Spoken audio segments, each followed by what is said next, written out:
திரை போட்டு நாமே மறைத்தாலும் காதலே தெளிவாக நாளை தெரியாமல் போகுமோ. திரை போட்டு நாமே மறைத்தாலும் காதலே தெளிவாக நாளை தெரியாமல் போகும்.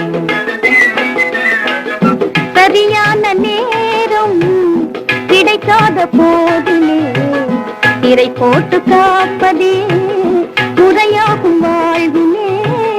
சரியான நேரம்